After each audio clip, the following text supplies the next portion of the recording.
Pai de infinita bondade, auxilia cada um de nós nesse momento, para que nós consigamos, com as reflexões que faremos aqui, fortalecer os nossos pensamentos em qualquer dificuldade que cada um de nós esteja vivenciando no momento. Que saiamos daqui abastecidos e mais encorajados para o nosso dia a dia, tendo uma visão mais clara do nosso papel e do que estamos fazendo aqui. Muito obrigado, Pai, por todas essas oportunidades que essa casa fornece para todos nós. Que assim seja. Do capítulo 21, haverá falsos cristos e falsos profetas, as características do verdadeiro profeta. Desconfiai dos falsos profetas. Essa recomendação é útil em qualquer época, mas sobretudo nos momentos de transição como deste momento, em que se elabora uma transformação da humanidade e em que uma multidão de ambiciosos e de intrigantes querem passar-se por reformadores e messias. É contra esses impostores que é preciso manter-se em guarda, e é dever de todo homem honesto desmascará-los. Perguntareis, sem dúvida, como é possível reconhecê-los? Eis seus sinais. Não se confia o comando de uma armada, senão um general hábil e capaz de dirigi-la. Credes que Deus seja menos prudente que os homens? Ficais seguros de que Ele não confia missões importantes, senão àqueles que sabem serem capazes de cumpri-la, pois as grandes missões são fardos pesados que esmagariam um homem fraco demais para carregá-los. Como em todas as coisas, o mestre deve saber mais que o aluno. Para fazer que a humanidade avance moral e intelectualmente, é preciso homens superiores em inteligência e em moralidade. Por isso, são sempre espíritos já bem avançados, que passaram pelas provas em outras existências e que encarnam com esse objetivo, o de cumprir sua missão. Afinal, se não forem superiores no meio em que devem agir, sua ação será nula. Isso posto, deveis concluir que o verdadeiro missionário de Deus tem de justificar sua missão através de sua superioridade, de suas virtudes, da grandeza dos resultados e da influência moralizante de suas obras. E deduzir também esta outra consequência. Se ele está, devido ao seu caráter, às suas virtudes, à sua inteligência, abaixo do papel que atribui a si mesmo, ou da personagem sob o nome de quem se abriga, então ele é apenas um histrião de estágio inferior, que nem ao menos sabe copiar seu modelo. Uma outra consideração é que a maior parte dos verdadeiros missionários de Deus não se conhecem entre si. Cumprem aquilo a que foram chamados devido à força de seu gênio, e amparados pelo poder oculto que os inspira e dirige a sua revelia, sem terem desígnio premeditado. Numa palavra, os verdadeiros profetas revelam-se em seus atos, são descobertos, enquanto os falsos profetas apresentam-se a si mesmos como os enviados de Deus. Os primeiros são humildes e modestos, os outros são orgulhosos e cheios de si. Falam alto e, como todo mentiroso, parecem sempre temer não serem acreditados. Vêem-se esses impostores querendo passar-se por apóstolos do Cristo, outros pelo próprio Cristo, e, o que é uma vergonha para a humanidade, sempre encontram pessoas crédulas o bastante para dar fé a semelhantes torpezas. No entanto, uma consideração bem simples deveria abrir os olhos dos mais cegos. Se o Cristo reencarnasse na Terra, viria com todo o seu poder e todas as suas virtudes, a menos que se admitisse, o que seria absurdo, que ele tivesse degenerado. Ora, Da mesma forma que se suprimisseis de Deus um só de seus atributos, não teríeis mais Deus. Se tirardes uma só das virtudes do Cristo, não tereis mais o Cristo. Aqueles que se passam pelo Cristo têm todas as suas virtudes? Aí está a questão. Olhai, investigai seus pensamentos e seus atos, e reconhecereis que, acima de tudo, faltam-lhes as virtudes distintivas do Cristo, humildade e caridade. Todavia, tem o que ele não tinha, cupidez e orgulho. Percebei, além disso, que há neste momento, em diferentes países,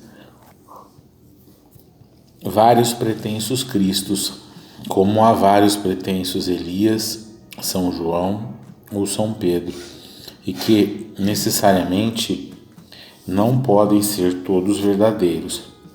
Levai em conta que são pessoas que exploram a credulidade e acham cômodo viver à custa daqueles que os ouvem. Desconfiai, pois, dos falsos profetas, sobretudo num tempo de renovação, porque muitos impostores se dirão enviados de Deus. Eles se entregam a uma vã satisfação na terra, mas uma terrível justiça os espera. Sede seguros disso. Erasto, Paris, 1862. Bom, então a gente continua conversando sobre a falsidade, né? Algo que é tão importante a gente ter percepção na nossa caminhada, porque muitas vezes a gente se deixa tombar porque a gente se leva pelas ilusões que o mundo oferta para nós. E eu gostaria de destacar um ponto aqui no trecho que a gente leu hoje, que eu acredito que é importante para nós sempre pensarmos nisso, porque muitas vezes a gente não percebe que a gente acaba sustentando o mal, né? E aqui o Espírito traz uma reflexão interessante quando ele fala que se a gente encontra falsos profetas, falsos cristos, o que é uma vergonha para nós, né? Ele aqui coloca, é uma vergonha para a humanidade, é porque encontram pessoas crédulas para dar a fé a semelhantes torpezas. Essa percepção de sustentação do mal, muitas vezes a gente ignora, né? Porque muitas vezes a nossa inação tem trazido frutos amargos para nós. A nossa omissão no sentido de viver a moralidade, né? Não significa, ele até coloca, né, que a gente deveria desmascarar os falsos profetas, mas eu vejo que às vezes a gente não tem condição sequer de fazer isso porque a gente se deixa levar e acaba sustentando a falsidade, né? Porque a gente acaba muitas vezes acreditando e servindo a homens. Quando a gente passa a ressignificar se o caminho que eu estou percorrendo é o caminho divino, a gente começa a jogar luz sobre esse caminho que nós estamos fazendo. Homens são falíveis e muitas vezes a gente acaba deixando a nossa mente se embasar em palavras de homens falíveis. E para mim, Jesus, ele demonstra claramente para nós o quanto a gente tem que ir além de olhar as palavras do homem. Porque quando aquele rapaz procura Jesus e chama ele de bom mestre, ele já faz uma referência dizendo que bom somente é Deus. E Isso para mim sempre chamou atenção, porque essa posição humilde de Jesus vai, obviamente, muito além da humildade, vai principalmente no reconhecimento de quem é a superior e a quem nós devemos obediência, que é a Deus nosso Pai, e que muitas vezes a gente obedece a homens em detrimento dos preceitos divinos, né? Quando a gente olha para os 10 mandamentos, a gente vê ali colocações que permitem que a gente se aproxime de Deus. Se aproxime de Deus através da vivência desse âmbito moral ali apresentado. E a gente realizar uma inquisição íntima no sentido de que cada mandamento, de que cada lei nos aproxima de Deus, mas que precisa ser vivenciado, vivido da forma correta, faz com que a gente se afaste dessa colocação que às vezes a gente faz, né, dos homens numa posição de superioridade que eles não ocupam. Porque quantas criaturas que a gente não observa mundo afora e vê que às vezes elas estão estimulando o mal. Obviamente, a ignorância, a gente releva a ignorância, mas a gente não ignora a ignorância. A ignorância de uma criatura, obviamente, não nos dá um subterfúgio para que a gente possa cair quanto a isso. Principalmente nós que somos cristãos, né? Ou nos dizemos cristãos, nos dizemos espíritas, e quando a gente cai nessas torpezas dos homens, a gente muitas vezes está deixando de lado essa condição de cristão. E o espírita, eu vejo que muitas vezes é pior ainda, né? Porque para o espírita ele tem descortinado, aclarado pontos que outros cristãos muitas vezes sequer têm. O espírita gosta muito de criticar, às vezes, outros segmentos cristãos. Porque abole isso, porque faz isso, porque age desse jeito, age daquele outro, mas muitas vezes não se coloca um crivo na atitude que está realizando, né? Porque a gente olha uns para os outros e é muito fácil a gente identificar os defeitos, né? Mas identificar os meus defeitos, os meus desacatos à lei divina, é para nós às vezes um movimento hercúleo, um movimento que clama uma transformação, mas mais que uma transformação, uma aceitação do meu estado evolutivo, do meu estado espiritual. Porque em maior ou menor âmbito, nós transgredimos os mandamentos divinos. Porque quanto mais a gente se espiritualiza, mais a gente vai submeter as ideias que trafegam na nossa mente a esses mandamentos também.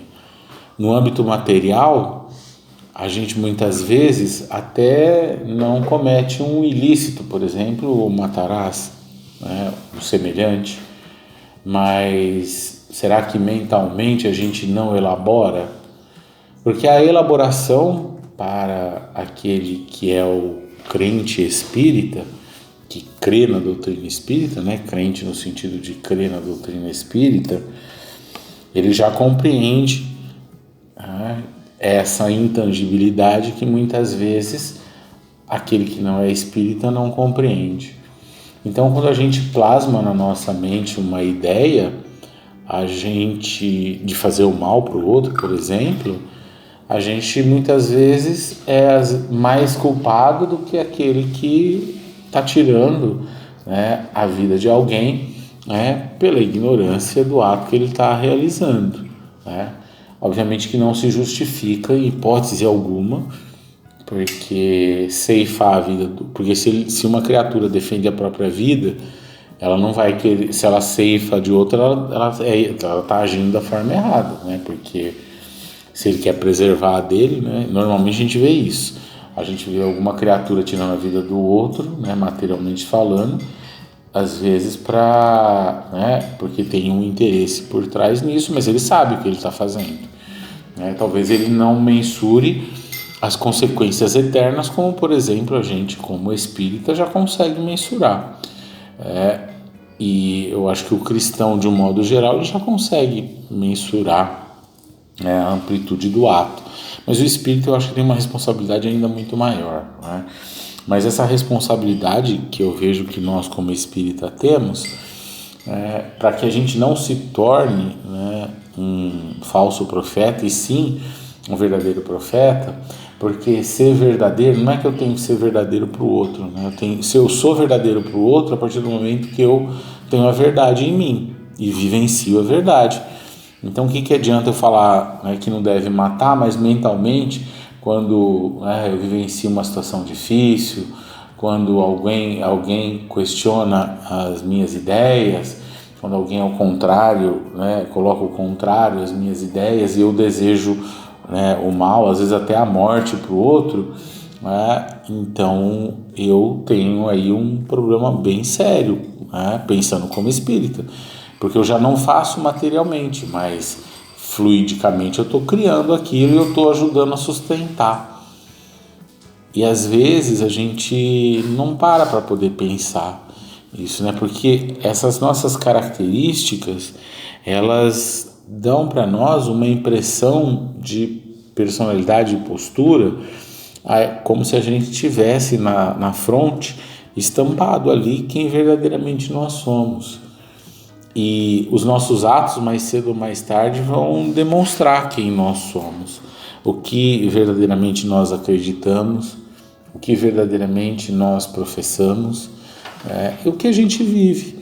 Então, se a gente não tem essa verdade estruturada na nossa mente, se a gente não sente essa verdade embasando todas as minhas ideias, a gente ainda acaba falindo e caindo. É óbvio que a gente não dá salto, a gente não vai passar de um momento ao outro, a gente não passa obviamente é uma construção, mas a construção ela pode ser acelerada. A doutrina espírita ela veio para isso, ela veio para dar essa aceleração, porque quando a gente aplica essas regras com veemência na nossa mente, na nossa intimidade, a gente vai aos poucos fazendo essa higienização mental, onde a gente vai transformando e vai compreendendo que os nossos atos trazem consequências, né? Às vezes a gente está vivenciando dores no momento atual e a gente às vezes nem sequer para refletir se em outros momentos eu não causei dores também para outras criaturas. Então, quando a gente fala em verdade, quando a gente fala em ter características da verdade, ela precisa estar me transformando, ela precisa realmente estar me modificando, eu preciso estar vivendo, porque se eu não viver, eu vou obviamente cair na falsidade e isso vai trazer prejuízo, né, para nós mesmos, né? Vai atrasar o nosso desenvolvimento.